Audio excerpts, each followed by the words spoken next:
2023 on the theme India's Century, How to Drive Sustainable and Inclusive Growth.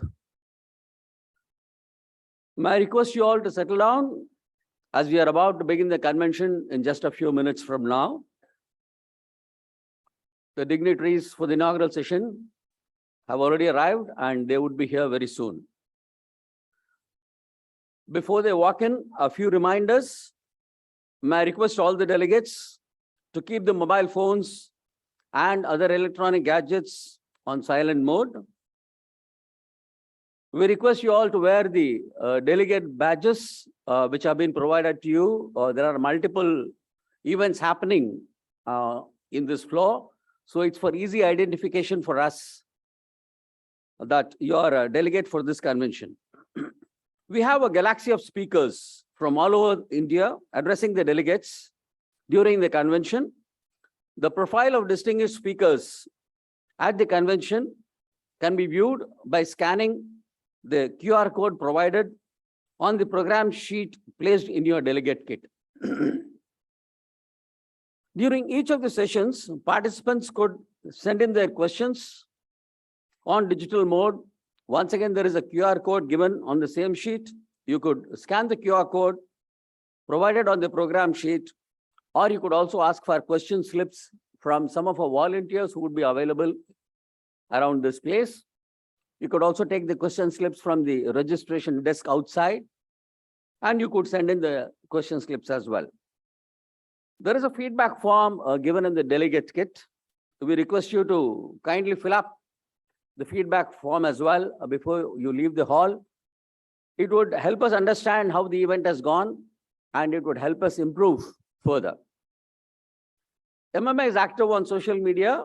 As you're all aware, we are there very active on Facebook, on Instagram, LinkedIn, Twitter, and of course our YouTube is watched by thousands of people even while the event is alive and even after the event is over. So kindly log in at your own convenience, like our social media pages and post your comments. Stay updated on all the MMA events. So thank you once again, ladies and gentlemen, for taking your time off today. You'll be here with us, hopefully the whole day. We made some excellent arrangements for you, not only for sitting here and enjoying the program, but also we have had some excellent lunch arrangements, one floor below on the 6th floor, tea and refreshments. So kindly have a wonderful time with us today. And please feel free to contact me or any of my staff for any inconvenience or any help that you need, any assistance that you need from here. So we'll commence the convention very soon. Relax and enjoy.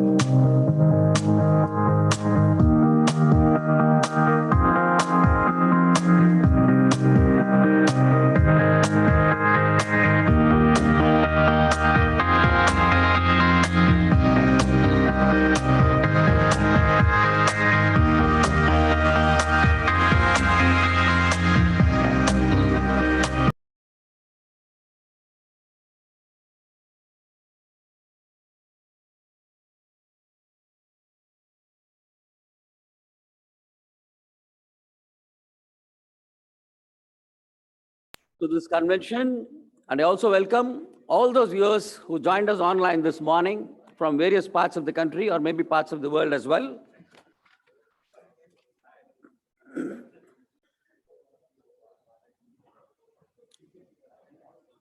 Curtain raiser.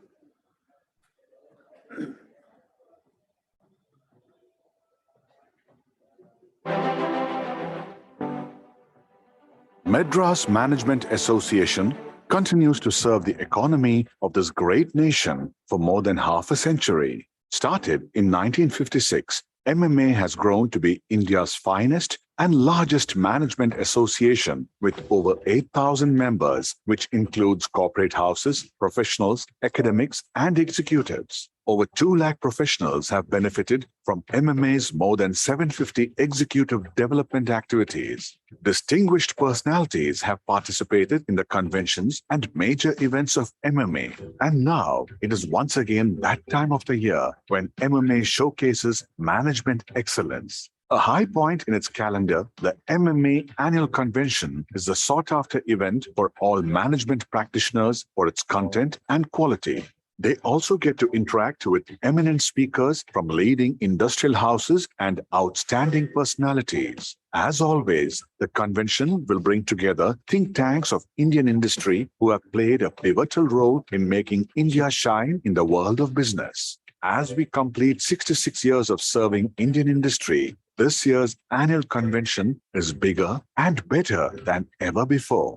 This year's theme, India's Century, How to Drive Sustainable, Inclusive Growth, focuses on sustainable growth with energy independence. We hope that the insights from this convention will catalyze the business environment in the country and that MMA will continue to shine as the fountainhead of excellence. Ladies and gentlemen, now we begin this convention on this theme, India's Century, How to Drive Sustainable and Inclusive Growth, with the inaugural session.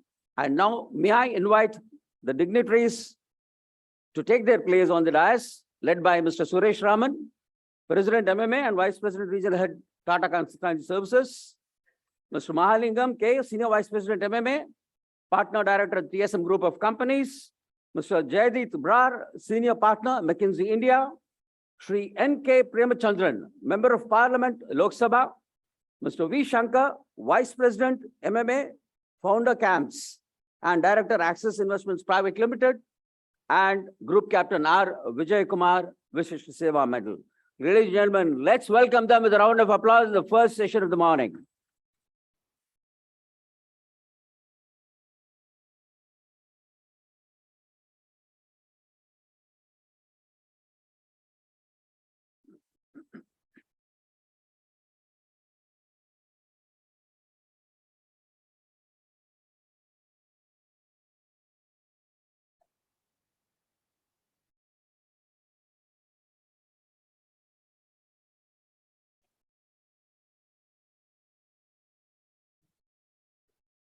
Thank you.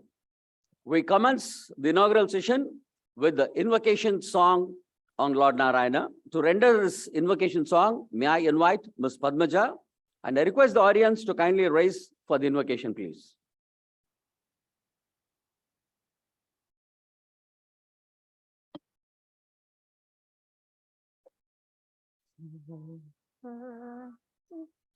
Hari Hari Narayana, Hari Govinda Narayana, Hari Hari Narayana, Hari Govinda Narayana, Hari Gopala Narayana, Hari Gopala Narayana, Hari Hari Narayana, Rishikesha Narayana, Partisha Narayana, Rishikesha Narayana, Partisha Narayana, Hari Hari Narayana, Hari Govinda Narayana, Hari Gopala Narayana, Hari Hari Narayana, Hari Hari Narayana.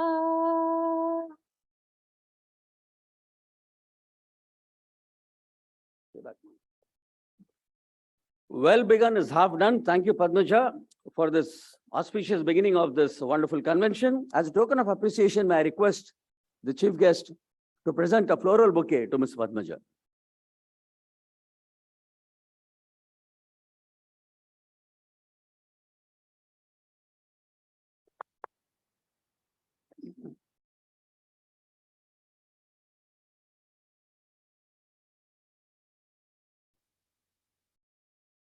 Thank you, sir. Mr. Suresh Raman is President MMA. May I have his AV, please?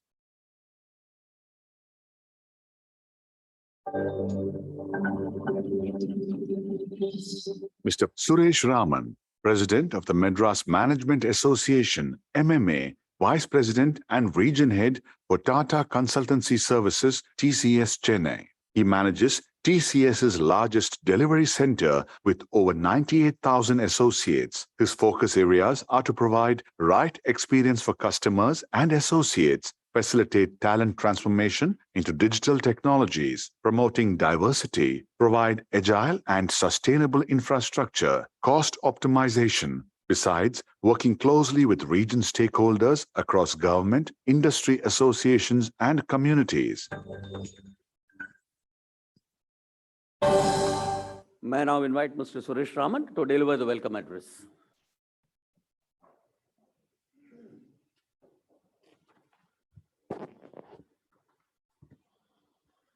Good morning to all of you. It's indeed my privilege and honor to welcome the delegates to the MMA's flagship event, the MMA Annual Convention 2023. Esteemed guests, distinguished speakers, invitees, past presidents, delegates from corporates, industry, management professionals, and my colleagues in the management committee, members of the media, viewers watching this convention live from all over the world, dear friends, good morning and warm welcome to the MMA Annual Convention 2023 on the theme, India's Century, How to Drive Sustainable Inclusive Growth. I take this opportunity to extend our hearty welcome to the chief guest, Shri NK Premachandran, Member of Parliament, Lok Sabha. Welcome, sir. Our guest of honor, Mr. Jaidit Brar, Senior Partner, McKinsey, India. Welcome, sir. I also welcome all the other distinguished speakers who have so kindly agreed to join us today and share their perspectives during the plenary session, the 3 special sessions, and the valedictory session. MMA's theme-based annual convention is a high point in the calendar of management events in the country, which has gained a reputation for high quality and excellence over the years and attracts large number of delegates from all over India who are the cream of industry and business. I'm happy to note that we have over 500, 600 people, participants already in this venue, and a few thousand viewers who have joined us online from all over the globe. As part of its endeavor in propagating the management movement in this part of the country, MMA is closely associated with the like-minded professionals in bringing high-quality management programs. Purposeful engagement has been the driving force for all the meaningful conversations we had at MMA throughout this year. At more than 108 events, that's at least 2 events every week at MMA this year, and more than 300 distinguished speakers who have shared their valuable inputs. This indeed has been an incredible year. And fun fact, if MMA put together a books to read this year's list, probably we already close to 20 on that list, and at least 6 authors who have launched their books at MMA this year. This year's convention is conceptualized and designed with the support of our knowledge partner, McKinsey and Company. Thanks to them. Mr. Mahalingam K, convention chairman, who has done a phenomenal job as a senior vice president of MMA, and he'll provide an overview of the convention as well. We started this year with the idea of the go-giver, working through stories of fighting for life without losing one's soul. We have covered a vast scape of topics, cutting across current affairs, India's growth story, career guidance for management graduates, entrepreneurial guidance, diversity, inclusion, and you name it. I think we have covered a lot of topics during this year. It truly sums up this year's theme, India's Century, How to Drive Sustainable Inclusive Growth. Altogether a global or local mindset, and all fun for all for the long haul. I think the theme has been chosen aptly, that considering that India has grown aggressively in the last few years with a lot of focus on economic growth, digitalization of services, inclusivity, and sustainability. Our nation has successfully overcome setbacks in the recent past in terms of the COVID or the Ukraine crisis, and propelling itself into the top 5 club, aiming at being a $5 trillion economy by 2025. India historically has been a nation that operates with empathy. The World Economic Forum calls out polycrisis as a norm going forward. Failure to mitigate climate change, maladaptation to climate risks are cited as global risks and of immediate concern. Large-scale involuntary people migration too has made it to the top 10 risks. Interestingly, we too at MMA have addressed that interstate migration, demography and economy earlier this month. For India, the G20 presidency also marks the beginning of Amrit Kal, the 25-year period beginning from the 75th anniversary of its independence, 15th August 2022, leading up to the centenary of its independence, towards a futuristic, prosperous, inclusive, and developed society distinguished by a human-centric approach at its core. In the past few years, India has significantly ratcheted up its efforts to assist other nations in distress, continuing to build on its soft power, be it the distribution of vaccines to over 100 countries, or timely aid to Sri Lanka, or even the recent outreach to save hundreds of lives in Turkey and Syria, severely devastated by earthquake. This year's convention is a timely attempt to focus on the various aspects which are bound to propel not just India's linear growth, but how to drive sustainable inclusive growth. With a wealth of experience ranging from grassroots change mobilization and architecting growth transformation experience, we welcome Shri NK Premachandran and Jaidit Brar to MMA. I'm sure the perspectives shared by experts in this convention would be extremely beneficial to all of us in this hall today. On behalf of MMA, I deem it a privilege to welcome all the delegates, distinguished speakers, past presidents of MMA, invitees, media, and my colleagues in the MMA Management Committee. It's heartening to know that we expect online participation of over 10,000 delegates today, drawn from various corporates, management professionals across the country. My warm welcome to each one of them. Wishing you all a very enjoyable and enriching day of convention. Thank you.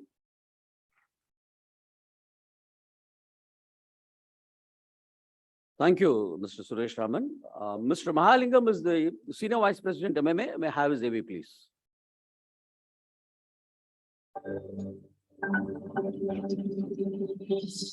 Mr. K. Mahalingam, Founder Director, Curious People, a C4D project and freelance advertising communication consultant.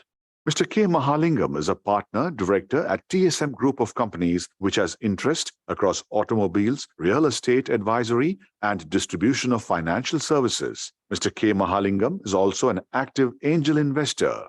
Mahalingam is a regular speaker and guest lecturer in colleges and management institutes across Tamil Nadu and beyond. He is president of Children's Club, treasurer of Brahmagana Sabha, and executive committee member of Chennai Angels. He is the senior vice president of Madras Management Association.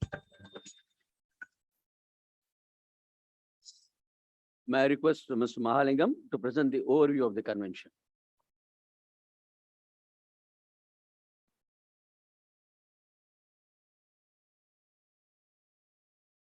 Vanakkam, Namaste, warm welcome to the dignitaries of the Mr. Premachandran, Mr. Jaidit, and all of you are attending here and online. It is indeed my honor and privilege to present an overview as convention chairman on the convention. Designing a convention of this type is a complex and challenging task. A wide range of attendees, students, corporate leaders, entrepreneurs, small and medium businesses, academics. After much deliberation and discussion, we arrived on the topic, India's century, how to drive it sustainably and inclusively. The objective of this kind of discussion is, it should appeal to a wide range of attendees. It should stir thoughts. People should have takeaways. And at the end of it, all of us should not only feel enriched in thought, but also stirred into action. Look at the title and look at what India is happening. All the headlines point towards one thing, India. Fastest growing economy, large economy, 5th largest economy in the world, 3rd largest unicorn country,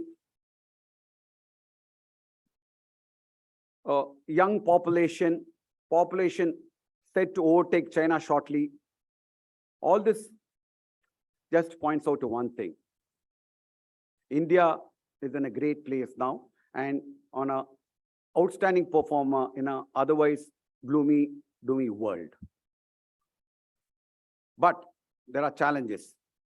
If we have to make it India's century next, we have to make sure that the growth is both sustainable and inclusive. Simply because harmony with the environment and internal harmony economically and socially are critical for the growth to be sustainable. In terms of where we are on that as of now, on inclusiveness, thanks to years of economic growth, agricultural innovation revolutions, IT revolution, and now possibly on the cusp of a manufacturing revolution, millions have been lifted out of poverty.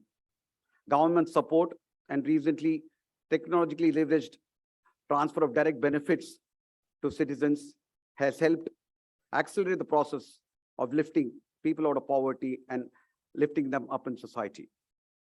But a lot more needs to be done. On a side note, as Suresh mentioned, India doesn't think of inclusivity only in the local context. We have always believed in the concept of Vasudhaiva Kutumbakam. Our outreaches, starting with Bangladesh to Turkey to all other interventions and the vaccine, which we supply to the world, point out to India's DNA of being inclusive. On the sustainability side, I think we have done a great job in transitioning to renewables over the last few years. Our total energy demand is being met by significant portion by renewables. But still a long way to go. We have put together this convention today so that we can provoke talks and stir people into action. We have a galaxy of speakers, many of them thought leaders, but not just thought leaders, people who are actually leading the charge to make the next century India's. So we'll be hearing from corporate leaders, government, academia on how India can drive growth sustainably and inclusively and make the next century truly India's. I would also like to congratulate the winners of the Young Managers, 26 Young Managers competition, and thank the participants for participating in large numbers. I would like to say that at the end of this, hopefully all of you will go with a lot of takeaways, not just takeaways, actionable takeaways, and try doing our own bit to make the next century India's.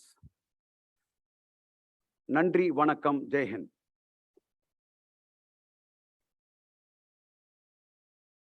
Thank you, Mr. Mahalingam. Mr. Jaidit Brar is a senior partner, McKinsey India. May I have his AV, please?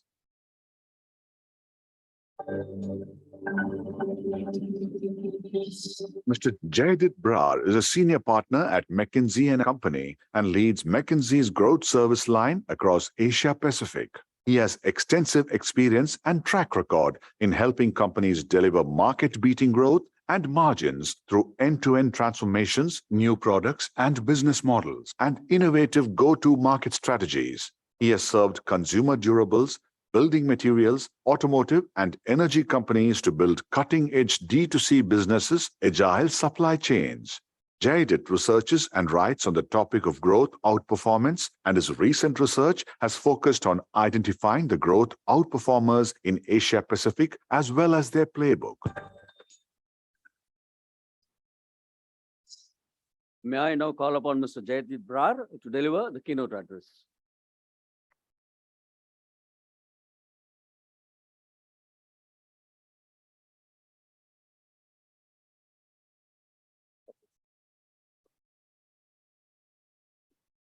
Hi, good morning, and thank you for inviting me today to give the keynote address. It's indeed a privilege to really set up this very exciting and relevant topic, which is the topic of how to deliver inclusive, sustainable growth. What I'm going to do is really draw upon heavily on the lessons learned on what does it take to become a growth outperformer. I will draw heavily upon the playbook they follow, and I will just really set up how growth and inclusive and sustainable growth are actually just all in the same thing if you have to do it in the right spirit.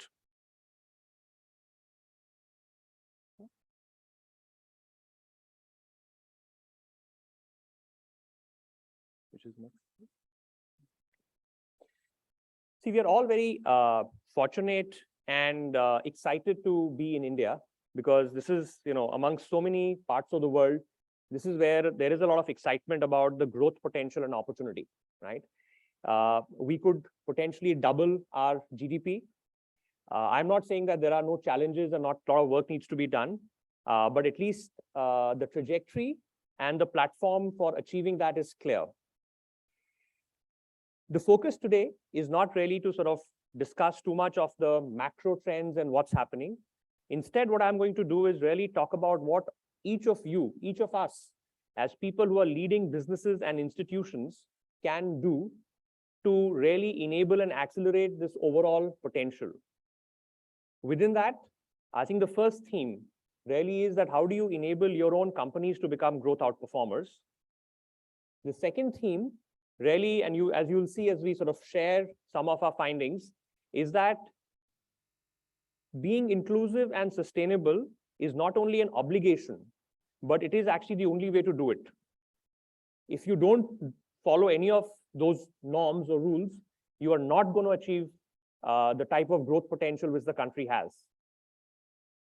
The first question, which therefore comes as I sort of set this up, is that I want all of you to think, as you think of the next 10 years, not for India, but for your own companies, what is your growth aspiration? Just take a minute in your minds to saying, what growth would you want to achieve in the next 10 years for you to actually feel that you have really, really enabled the growth of the country?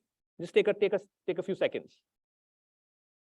Is it you growing at GDP? Is it you growing at the historical track record of what you may have done as a company? Is it growing slightly more than GDP? Well, our research shows that if you take the top companies in the country, and we've looked at sort of around 1,000, and I'll share data from almost 700 plus companies where we were able to sort of dissect even where the growth came from. I think the interesting thing is that 1 in 5 company in the last 10 years, and this includes the COVID years, has actually grown at 2 to 3 times GDP, right? So this is the data you can see. 20% plus of these companies, right? So 1 in 5 are growing at more than 15%. By the way, if you look at the top decile companies, so the top 10% of the companies, so 70 companies amongst these, they're actually been growing for the last 10 years at 23% per annum. What does that mean? It means that if you are in this 1 in 5 club, in the next, and take this aspiration, in the next 10 years, you will become 4 times your current size. Of course, there's a lot of discussion around whether it's only the smaller companies which grow. Yeah, it's true. There are, we've also cut it by the size of company. So it was the smaller companies, 1/3 of those companies which managed to sort of do this type of growth. But the reality is even large companies, there are many of them who've actually been able to achieve this kind of growth. The other discussion whenever we tee up the topic of growth, always is that why should we be aspiring to grow so much? And this is where I want to link it to the topic of the day, which is growth is the only oxygen which creates the virtuous cycle which a country like India needs. When you think about growth of the type we have to achieve, that first starts with a lot of capacity creation, right? So that's all the investments in new plants and equipment. It requires a lot of investments in supply chain and enabling infrastructure. So that's, I think, the first part of the virtual growth cycle, which needs to sort of happen through this. The second, and you all experience this in your day-to-day life, is that growth, when you have to grow at 2-3 times GDP, actually requires real innovation. Innovation in creating new products and services, in particular for underserved segments. Innovations in new business models, which fundamentally changes the cost structure and creates accessibility for what's typically been thought about underservable segments, right? So that's where real growth comes from. Many of you will also sort of say that, okay, if we have to invest so much, we are also answerable to our shareholders. What does this growth kind of really mean in terms of shareholder value? I think that research and the findings are also sort of reasonably clear and exciting. So what we did, we took the same companies, and this is now not data for 10 years. We said, when we're looking at, because the 10 years numbers were looking, they weren't fitting on this chart. So we just took 5-year numbers. And this really says that if you look at the companies which were able to deliver a 15% CAGR, they actually created almost 4x shareholders value in 5 years. So they doubled in 5 years if they were growing at rate on the top line, but they grew their market capitalization by 4 times. Now, if you then further look at these companies in terms of how many of them were able to achieve this kind of growth while also enhancing profitability, right? So half of these companies, so I said 1 in 5 companies were doing it. Half of these companies, so 1 in 10, was actually also in parallel able to expand their profit margin significantly. And those who were able to do so grew their market capitalization or value 5 times, right? Now, this is not a topic about market capitalization or value, right? This is about, that's what really creates a surplus for enterprises to really be bold, make big bets, invest significantly in all of the things which are needed in the country, and creating all the sort of enabling conditions. Now, we split it by profitability. And this is a question which, of course, a lot of our clients ask. And even as we did the research and talked to the growth outperformers, this one topic always comes up, saying that, in a market like India, if you have to grow, you have to really invest a lot, you have to compromise profitability. So there's always this dual discussion. And of course, we've always heard the famous lines about top line is vanity and cash flows are sanity, right? But interestingly, if you take the same companies and also see how they did on profitability in the same time frame, I think what's very clear is that growth and profitability actually go hand in hand. So this is a little bit of a busy chart because what we've done is we've plotted the same companies. The y-axis is the profit growth and the x-axis is the revenue growth. And if you look at the blue dots, the light blue dots, they are the outperformers, the growth outperformers. And as you'd see, a majority of them actually grew profits even faster than revenues, right? So that's actually an interesting finding. And as you go deeper into it, you realize that this mindset of profitability and growth actually becomes a big enabler. Why is that? I think step one is most of these companies that are thinking about growth and are looking to generate the surplus for growth are actually relentless on cost and value engineering mindset. Second, they are very, very focused on the quality of revenue, not just the revenue. So I'll give 2 examples, right? Take automotive or take building materials. There is actually a significant amount of premiumization which is happening in both these categories. And you'll find disproportionately it is the growth champions who are able to not just grow, but grow with the highest quality revenue. The third is that this is when companies are forced to fundamentally re-examine their business models, right? How do you go to market?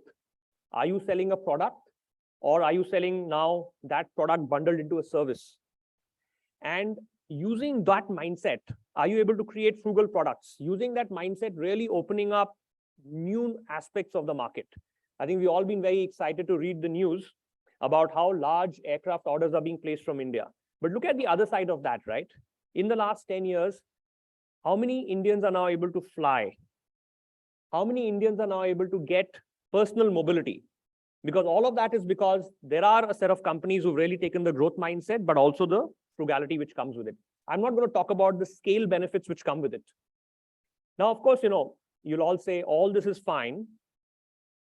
We can talk about all the research, but if you are driving businesses, how do you actually think about getting it, right? And there are so many challenges in achieving this growth. I'm not going to recap these challenges, but even in the last 2-3 years, challenges which came with supply chain shortages, inflation, COVID.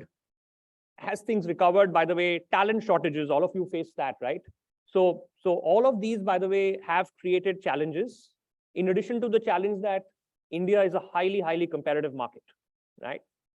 What we find is that the real opportunity actually comes on the other side of each of those challenges, on how people have been able to translate all of this into really an opportunity. Now, is this growth discussion only for companies who are already doing well and fine, right? This is again, lots of companies ask this question. I have not grown historically. I have very, very strong competitors. They are deep pocketed.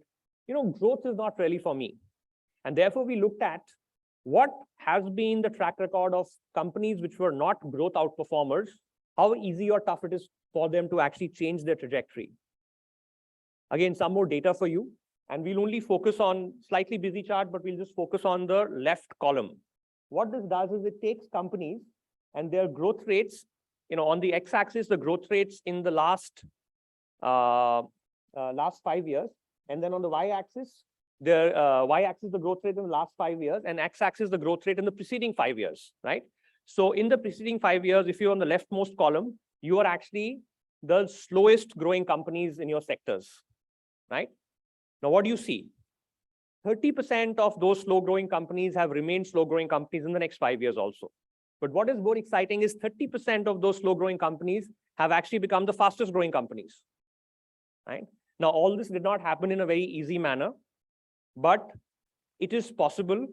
There are a lot of people who have done it, and there is a lot of learnings which come from it, right? So if you are a fast growth company, I think, 24% of the fast growth companies, which is the rightmost top right number. So you have reasonable odds, 1 in 4 chances that you can stay a fast growth company. But if you're a but you have to put in a fair bit of effort. But if you're a slow growth company, there's 1 in 3 chances that you can actually turn around your growth trajectory dramatically, right? Now let's talk about what have been the lessons on, if you look at what these companies have done, right? I've distilled a few. I'm not going to go into all of them in detail. I think the first one, which is, I think people find the most vague and high level, but we always find that companies who've done this kind of a dramatic turnaround and delivered growth, they always start with actually what we say the mindset of growth, which is choosing growth. If you do not set a high aspiration to start with, so sitting today, as you're doing your business planning, I think this is also a great time, because at February, I'm sure you're thinking of your next year's plan, you're thinking about the next 5-year plan, 10-year plan, or all your investments, right? If you're not thinking about at this stage, how do you grow at 15 to 20%? It is very tough for that to actually happen, right? So you have to start by that mindset. I think the second one really then comes is that the choice of where you play. And I'm going to delve into this in the next few slides, but the choice of the sector you are in, and within the sector, how do you find the hidden opportunities and allocate your resources in a very thoughtful way, in a very sharp way, actually becomes a big one. In a market like India, just your core business will never support this kind of a growth. So how relentlessly do you look at adjacencies? And I'll also share some interesting insights on that one. And of course, there is a bunch of other learnings, which I'm not going to go through, because I'll just focus on some of the sort of more exciting and relevant to all learnings, right? So the first thing I said is where you play. We've taken the same data and we've now looked at how does it look by industry segments. The top row, which is the industry growth rates, is what you see is what the underlying industry grew at.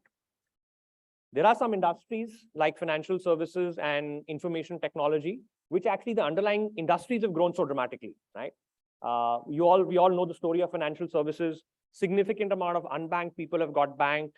The underlying expansion of credit, all the technology which has come with it, essentially has meant that half of the financial services companies, just by the pure presence in the right sector, has allowed them to grow so much, right? But it's not only about sort of what's happened in the past. Given the amount of disruption which is happening in India, there is so much more opportunity. There are so many more breakout sectors which will come. We've only taken a few on the next page. So just think about manufacturing, what's happening with expansion of manufacturing base, all the supply chains which are getting created either on PLI or a bunch of other things. And interestingly, it's not the core opportunity. What we find is the tier 2, tier 3 opportunity which comes with it.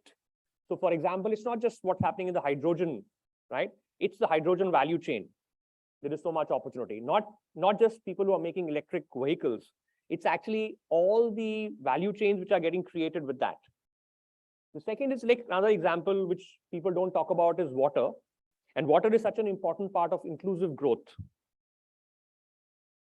The underlying building materials sector is actually growing at only 6-7%. It's growing at GDP. Pipes, plumbing pipes, faucets, some segments there are growing at 15 to 20%. The reason they are growing so much faster than the underlying industry is just the penetration and the usage and the fact that there is a big opportunity in getting a lot more piped water, right?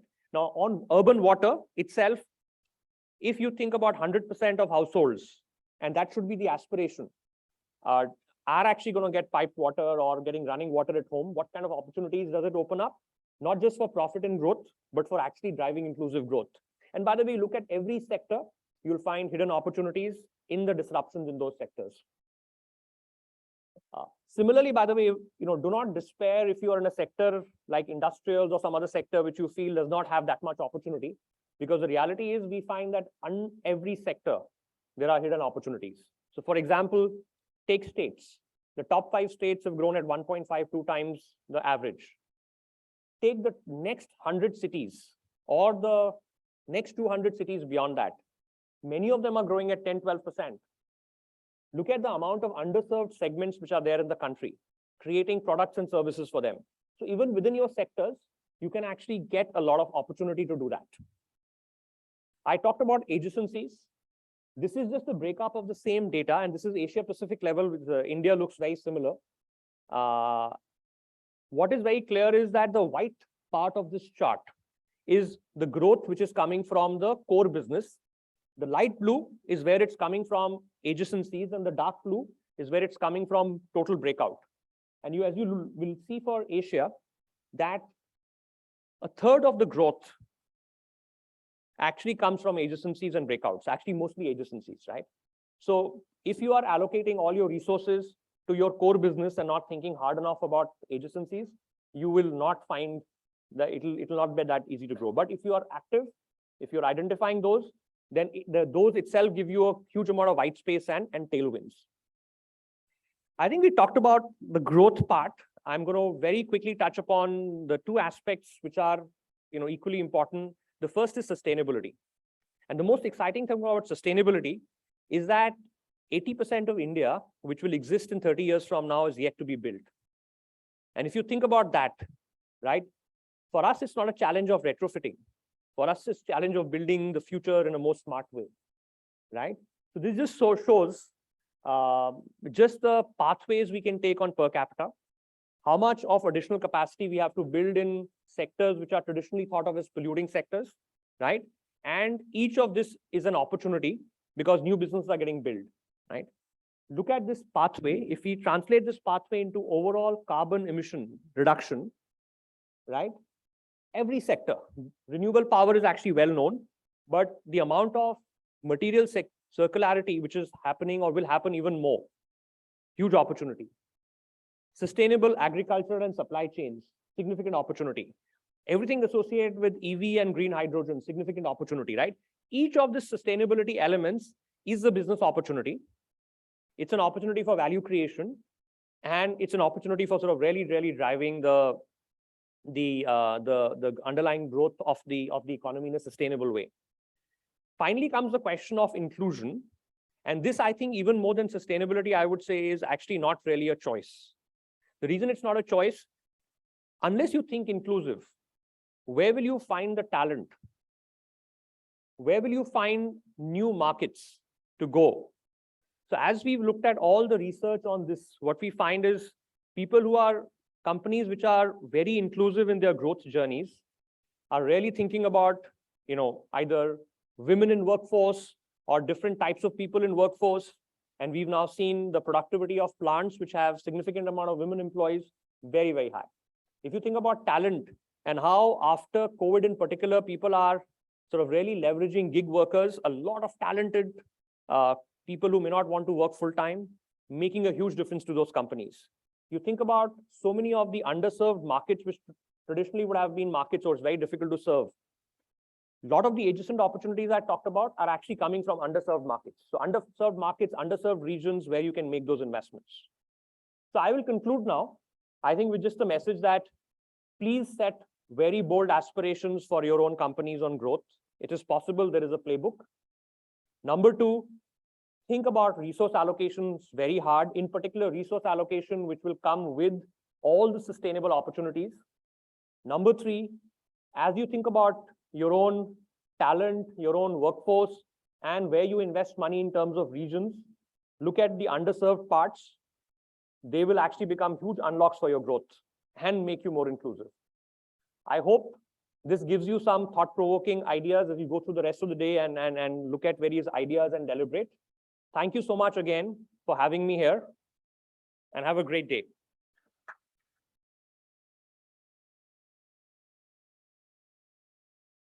Thank you, Mr. Jaidit. Yes, a lot of thought-provoking ideas in your presentation, and I think you've set the tone for the convention today. Group Captain R. Vijayakumar, Executive Director, MMA. May I have his AV, please?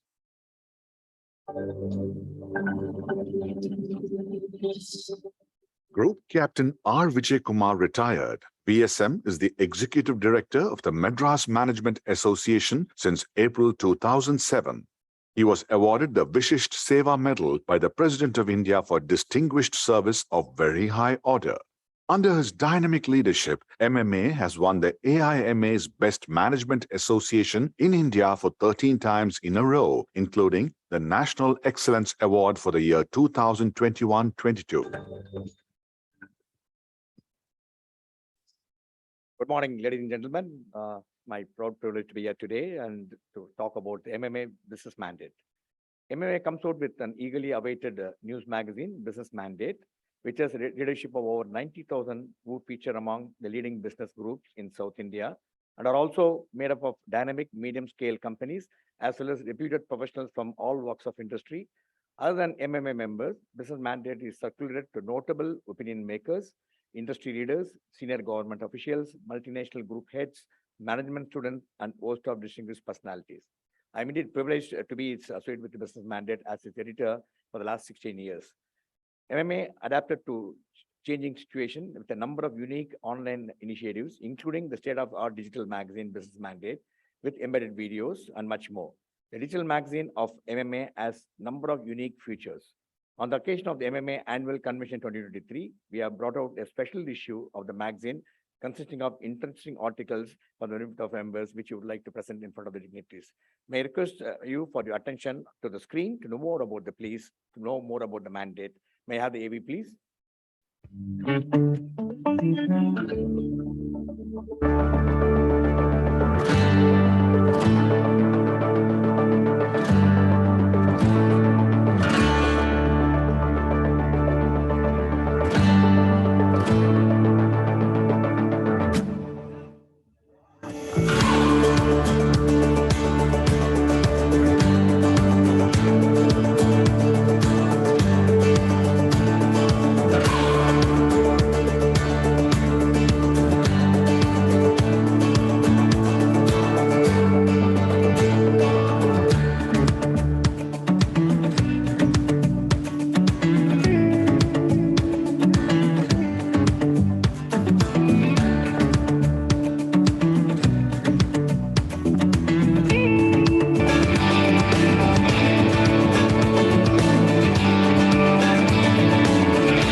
Thank you. We are indeed privileged to present it. A copy of the mandate has already been delivered to your inbox. You can scan the QR code indicated in the convention agenda, shared with you in the delegates kit, and download and enjoy reading. Thank you so much.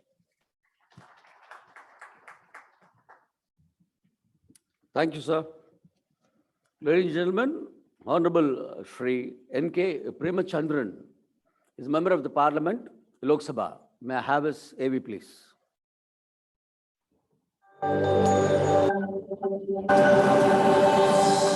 Mr. NK Premachandran is the Member of Parliament from Kollam, Kerala. He was the former Minister for Water Resources in the Government of Kerala and was responsible for irrigation, groundwater development, water supply and sanitation.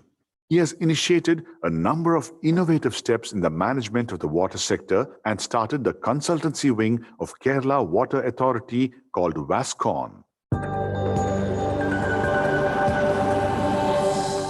It is indeed my privilege to invite Mr. Premachandran to deliver the inaugural address.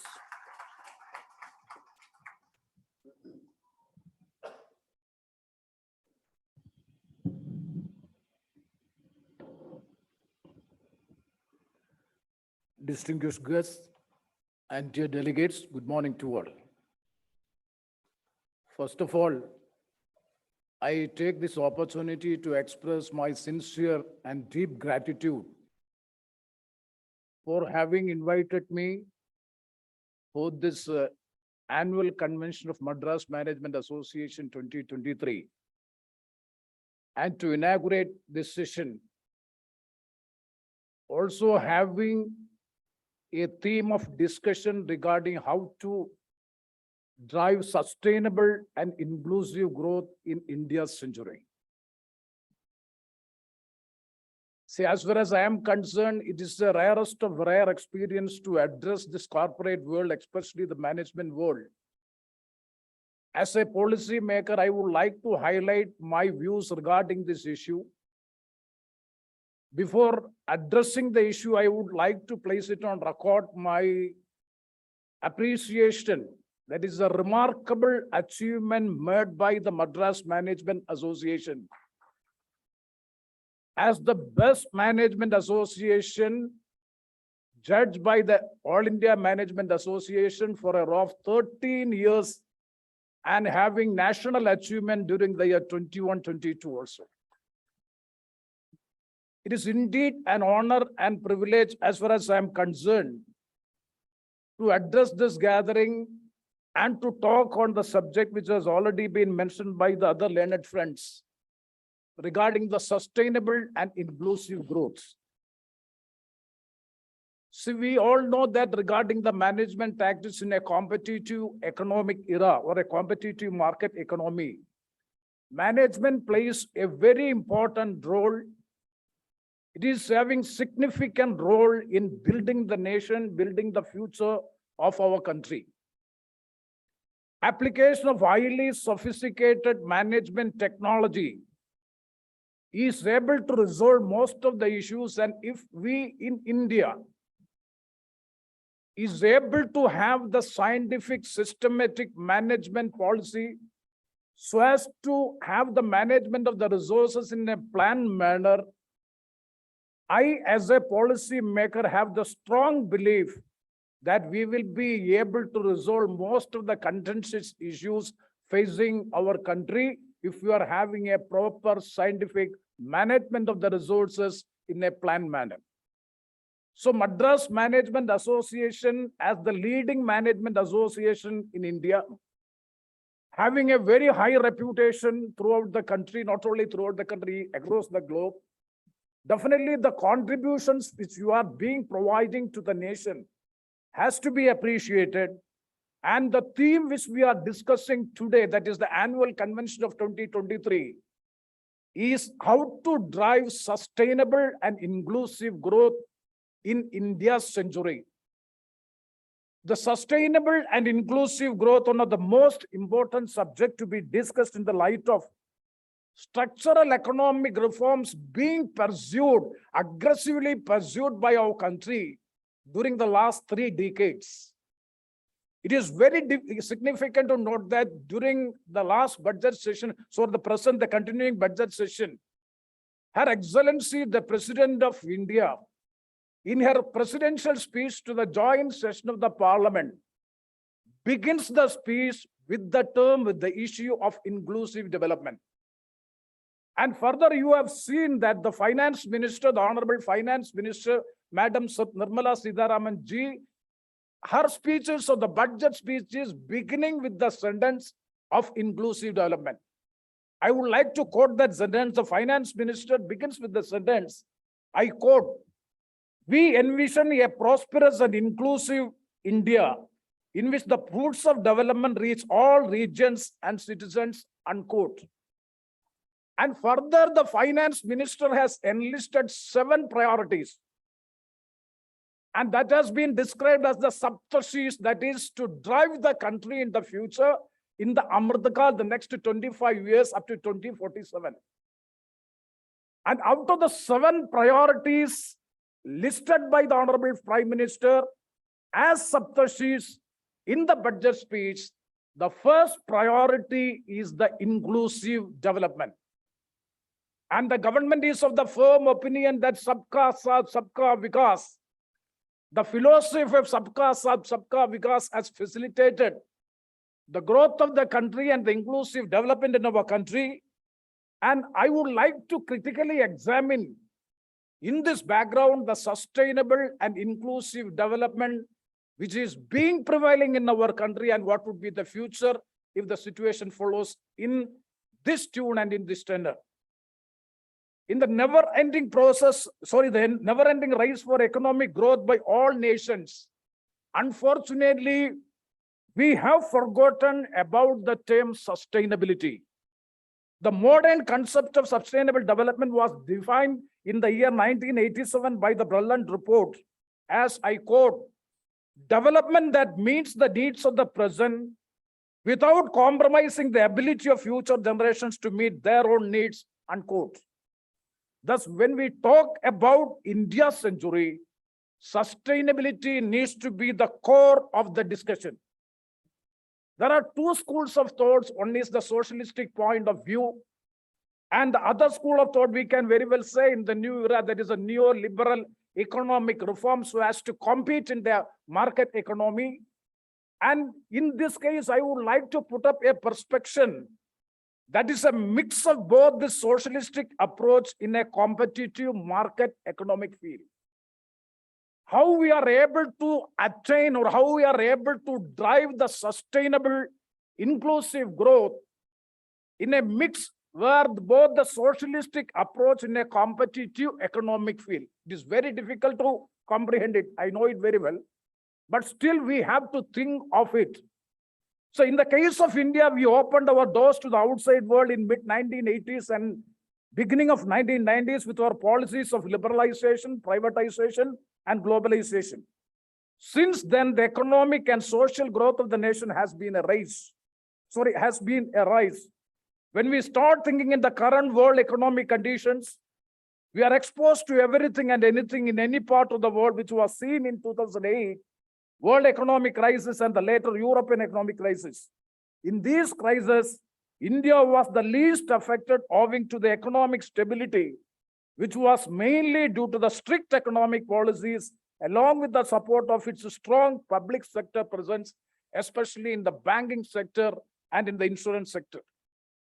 See what the lesson we have learned out of these crises, that the lesson from these crises is clear. The future lies in controlled and monitored globalization. However, more focus to be placed on self-sustaining policies and supporting the domestic companies. That is why the government of India, under the leadership of Honorable Prime Minister Shri Narendra Modi ji, is also talking about Made in India program. See, this does not mean, the point which I have earlier mentioned, which does not mean restricting the globalization such as FDIs, FPIs, portfolio investment, who are barring trade relations and restriction on the inflow of service sectors. Rather, focus need to be on the domestic sector such as public sector units as well as the private sector. This may seem like a socialistic ideology. However, this could be the biggest weapon in the new market or a capitalistic market by providing a competitive market space between the multinational companies and the local markets and the local companies. So in this scenario, both the public sector and the private sector could have market competitiveness in a way that benefits both the customer and the companies. However, such a competitive space can be created only if the public sector undertakings are well protected and well supported by the government initially in the domestic market, such as in the case of the insurance, which we have in India. When the whole world economy was shaken by in the year 2008 crisis, We strongly believe it was due to the presence of such industries we never felt the shock of economic breakdown. Since the PSUs are supported by the government institutions, they would have a level of accountability toward the customers and the people. At the same time, due to the presence of strong private sector, I fully accept and recognize the role of private sectors, the corporate world, the role they have played in building the nation, in building the growth. We have to appreciate and accept it. At the same time, we have to keep it in mind, due to the presence of the strong private sector, it would also create a competitive feel. Because competitive economic feel, it has become a reality. It is being accepted globally. Even the so-called socialist countries have accepted the philosophy. We cannot evade from it, or we cannot withdraw from it. This all revolves around the different dimensions of sustainable development. The scenario mentioned above follows a macroscopic approach on economic term towards a sustainable future, but reviewing the possibility for the growth of the nation on a microscopic level, the future could depend on the term of self-subsistence. Self-subsistence or inclusive development.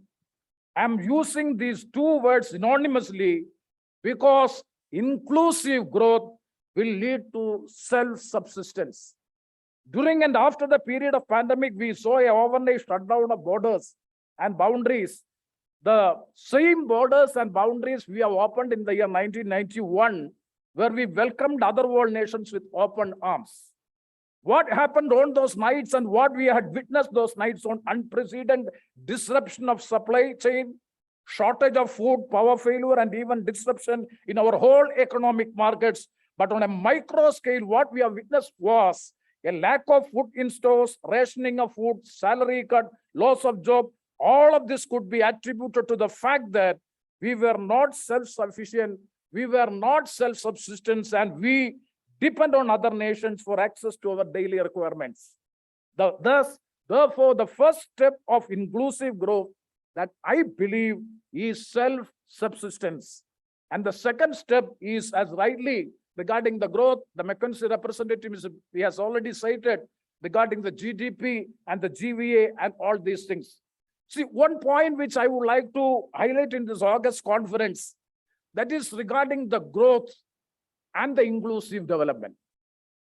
See, the basic principle of liberalism is that wealth creation leads to development and employment.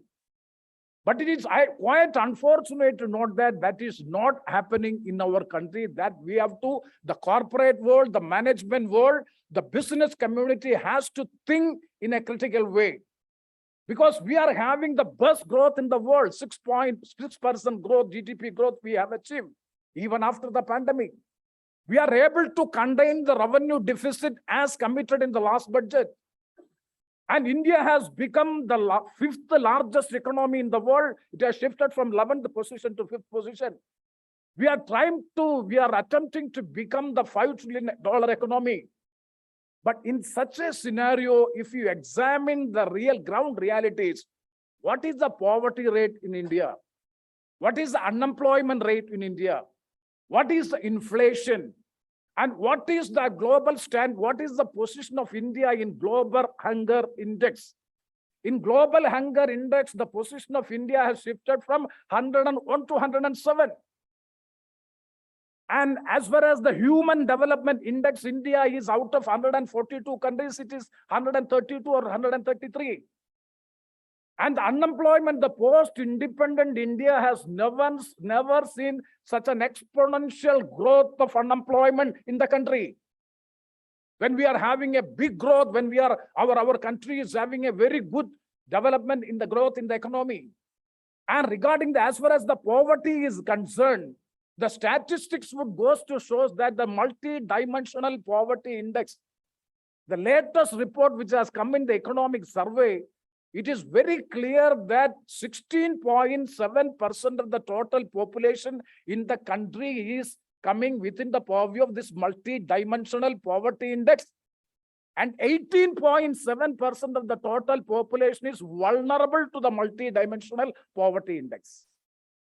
Even the Nidhi Aayog report that 25%, it is more than that of this study, it is 25%. That is the statistics or that is the assessment made by the Nidhi Aayog. And if that be the situation, around 50 crores of the population is still in poverty, and exponential growth of unemployment, Human Development Index, Global Hunger Index, all these indices would goes to show that in proportion to the growth of the country or in proportion to the growth of the Indian economy, the inclusive development or these basic issues of the country is not being addressed in a proper manner. So my suggestion to this August conference is this point to be discussed in detail, threadbare, so as to have an equitable development of the country. That is what I'm saying, the sustainable and inclusive growth. That is the point to be considered in an elaborate manner by this August conference. From these aforesaid observations, see, when we talk about the future India, because all these statistics or all these assessments have come on the study on the basis of this undernourishment, child stunning, child wasting, child mortality, and all these things. If this is the position, what about the future of India? This undernourished or this children after 10 years or 15 years, they will become the future of the country. So what would be the future of our country if the position goes like this way? The marginalized, underprivileged sections of the society's basic human issues are not addressed. The future of the country, we can never say that it will be an equitable growth. It is not an equitable progress, so as to have a good sense of governance in the future. So from the aforesaid observation, it has become very clear that I've already cited the basic issues of sustainability and inclusive development are not being addressed. The basic principle, which I've already mentioned, that the wealth creation is in proportion, that it should create development and employment, but unfortunately it is not getting as we have expected when we have started the growth or when we have started the liberalization. Amid this pandemic also, the concept of globalization, trade, commerce, and even economic history of the world was at a standstill. To overcome these shortcomings and to maintain a state of sustainable development, both in the economic and the social development, Mahatma Gandhi proposed the future of India lies in villages. This was the idealism or foresight of Mahatma Gandhi. He explained that the real India lies in its 7 lakh villages. If Indian civilization is to make its full contribution to the growth of stable world order, it is this vast mass of humanity that has to be made to live again. The future forward for almost all nations would be self-sustenance. It could be implemented by utilizing the geographic specific traditional industrial rejuvenation. In hindsight, this might be seen as a concept of anti-globalization. Rather, this could also be seen as an opportunity for developing some of the lost traditional industries. If utilized it properly through value addition and proper marketing on a global level, the export potential of such products would be tapped. This would be pro-globalization and self-subsistent as they utilize local labor and local resources. These industries employ the indigenous people of that geographic location. As in the past, they used to depend on the utilization of the local resources available. In developing and third world countries, these industries are mainly labor intensive, which have a high employment potential and local resources of utilization. I represent a constituency on the southern tip of India, the Kollam Lok Sabha constituency, which is being considered as the cashew capital of the country. In my constituency alone, more than 1.5 lakhs of cashew workers are there because of the international competition. After this structural economic reforms, 95% of all the cashew factories have been now closed. 1.5 lakh workers are now jobless. Only because of the Manrega, they are living in poverty, though it is Manrega only because of it, they are not committing any suicide. So if you are able to utilize the local resources and the geo-specific traditional industries in a competitive manner, in accordance with the norms of the globalization, we will be able to tap that situation also. That is why from the beginning, I'm saying that it is a mix of both these concepts so as to have a equitable development or a sustainable and inclusive growth in the country. The COVID-19 period has shed light to the importance of self-subsistence, like in the case of US, in the requirement of the hydroxychloroquine from India, we have seen during the pandemic period. And also, I would like to suggest, in this world of globalization, we are all interconnected, no doubt about it, which from an economic point of view is necessary and unavoidable. However, this also forces us to choose a cheaper product or service from another country rather than producing it locally, such as the cashew industry, which I have already mentioned. In layman terms, less dependence on others and more dependence on us. The future in globalization is not buying better quality, rather making the better product for self-subsistence. Thus, on a macroeconomic level, the importance lies in creating a competitive environment between the private sector and the public sectors to maintain a balance of profits for the companies as well as the customers. Similarly, on a microeconomic level, the focus should be shifted towards rejuvenating the geographic specific traditional industries, which are highly labor intensive, depending on the indigenous people of the local sectors and proper utilization of their local geographic area. Thus, the future forward is the combination of both the concept, which I've already mentioned in my major parts of my speech. I would like to conclude, the islands of prosperity, however rich, however big, which is very laminating, those maybe will not be sustainable in any way. I am more confident that this August session, most of the delegates, distinguished delegates of the session, will seriously consider the points which I have already raised in my speech.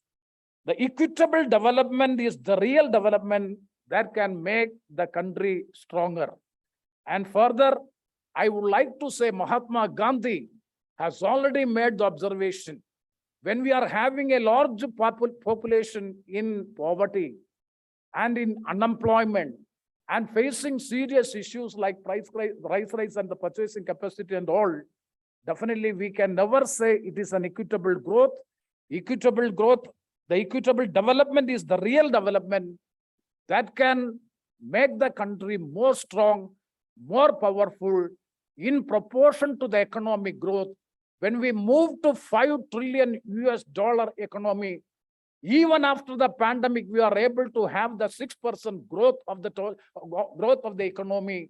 Definitely, we have to address the basic issues which are being faced by the downtrodden people of this country, especially the scheduled caste, scheduled tribe, other backward communities, economically weaker sections, and the people belonging to the northeastern states, Jammu, Kashmir. All these marginalized sections of the society, their issues have to be addressed. Then only the development and the growth, or as rightly the Madam Nirmala Sitharaman ji, in the beginning sentence of her budget speech, has said that the fruits or the benefits of the growth should reach to the last person, or to reach to all the citizens and all regions of the country. With these observations, once again, I take it as a pleasure, indeed it is an honor, for attending this August session and to inaugurate session. With these observations, these are all my personal observation. You may differ, I know it very well, but I want to highlight my views in respect of this issue. It's one of the most important and significant subject to be discussed, because after 30 years of the liberalization period, we have to critically evaluate and examine whether we are able to have the growth. If we are able to have the growth, in proportion to the growth, we are able to have the inclusive, sustainable development of the country. With these observations, I declare that the annual convention 2023 of Madras Management Association is inaugurated. Thank you very much.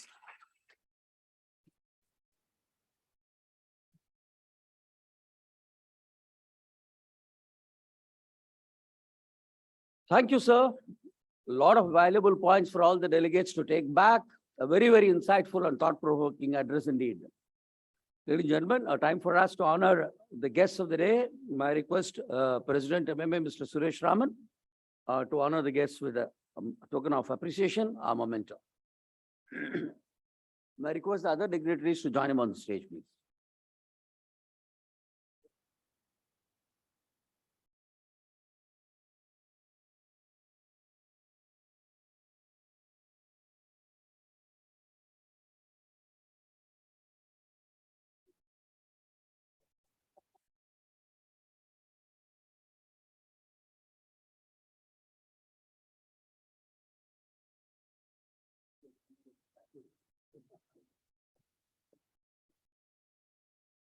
Mr. Jaidit?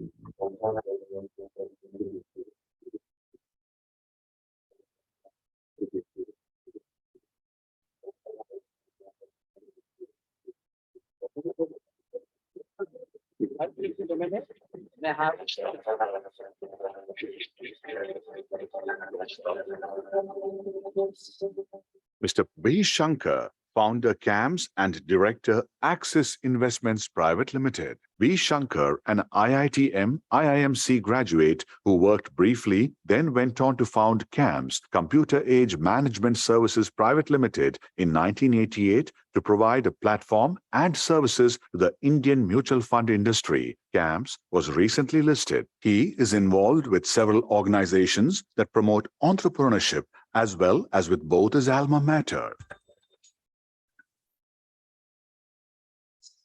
May I invite Mr. Shankar to propose the formal word of thanks? Thank you, Venkat. Good morning.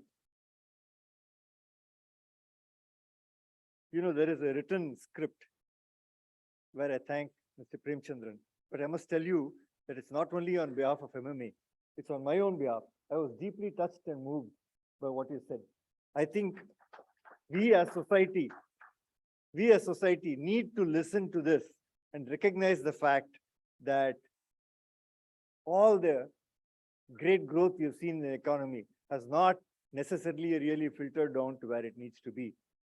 And if we recognize that, that will be the first step in correcting the situation. So as he has so eloquently said, I think in this session, I'm sure we will focus on the inclusive part of growth rather than the growth part of inclusive growth.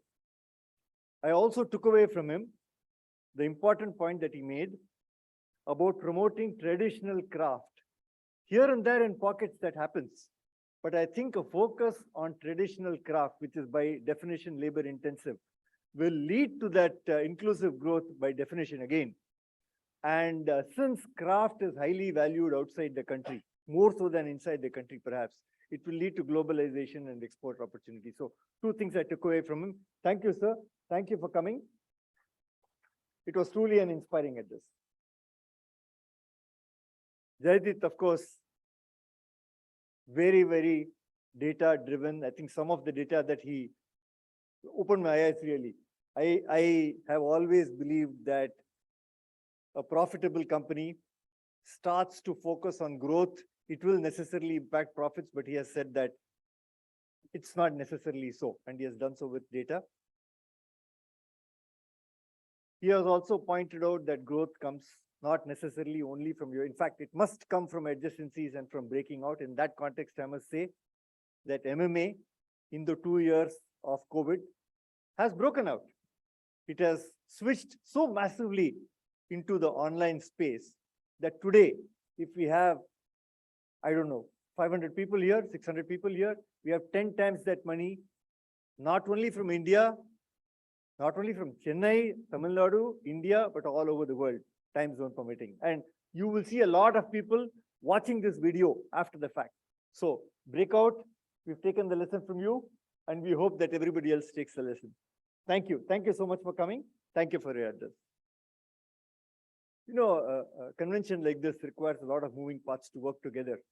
And many of them work out of a sense of passion, not because of any commercial considerations. So I would really like to thank them from the bottom of my heart. McKinsey has been supporting us as the knowledge partner for over a decade now.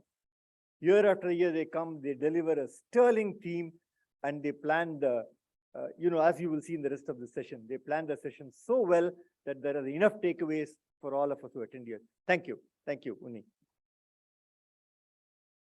I thank the eminent invitees, past presidents, senior executives, corporates, management students. Your coming here today on a Saturday indicates your sense of commitment towards the topic of today, which is creating inclusive growth for this country. I particularly wish to thank the convention sponsors, without whom perhaps this event would have been less elaborate than it is today.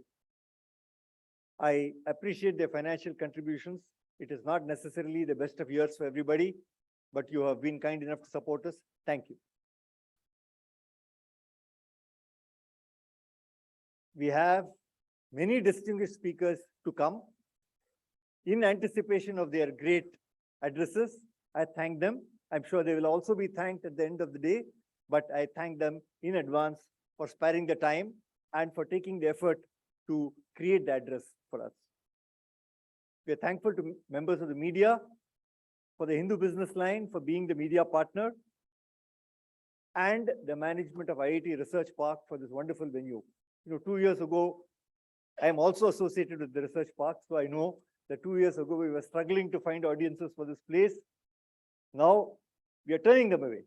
So it's a wonderful job by the Research Park that they have created this great environment for conventions like ours. Finally, I would like to thank, not finally, I think the MMA Secretariat needs a great vote of thanks. The Secretariat works day and night in the days prior to this to make all this happen.